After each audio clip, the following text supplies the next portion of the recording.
right off the bat. What do you think is going to happen next in terms of an Israeli response?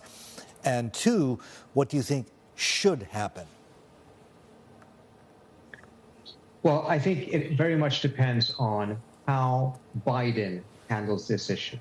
If he is very firm with Prime Minister Netanyahu and makes clear that the United States does not want to see an escalation towards a regional war because it clearly is not in the interest of the United States, and makes clear that there will be consequences if this time around Netanyahu defies U.S. wishes. He has done so consistently for the last 7 months and really not respected Biden's wishes in any particular way. But this time around, it would be far too dangerous if he continues on that pattern. If Biden is clear, then I think that Netanyahu will have no choice but not to respond militarily, but instead take the matter back into the shadow war that has gone on between Iran and Israel for many, many years now. That means that Israel would engage in cyber attacks and other types of things, but in a manner that would not risk a regional escalation in the manner that a military response to from Israel right now would bring about. Trita, would it be fair to say that post this wave of attacks from Iran, not just from Iranian territory, but third countries as well, Bibi Netanyahu finds himself actually and ironically with an even stronger hand?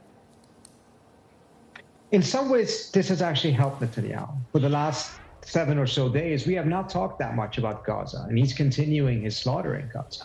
The tension has shifted away from that. The narrative in Washington had turned quite negative towards Netanyahu because of the killing of aid workers.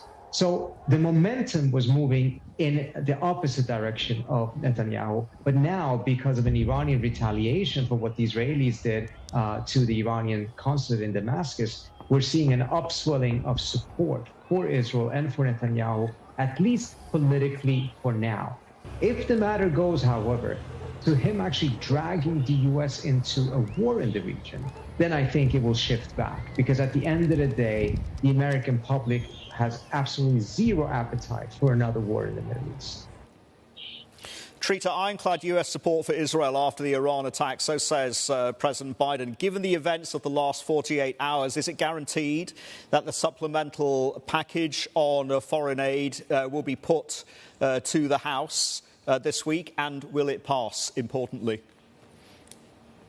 Not sure if it will pass, but it has definitely gained momentum, and there's obviously efforts to try to make sure that Ukraine money comes into it as well. I've not seen any indications, however, that the Republicans are, as a result of all of this, more eager to put back in Ukraine money. But definitely there is new momentum for money to Israel. And this is, again, part of how Netanyahu has benefited from this crisis so far, and why he has an interest in keeping the crisis somewhat alive and not allowing it to cool down too much, because it has shifted attention away from Gaza in a manner that has been very, very beneficial for him.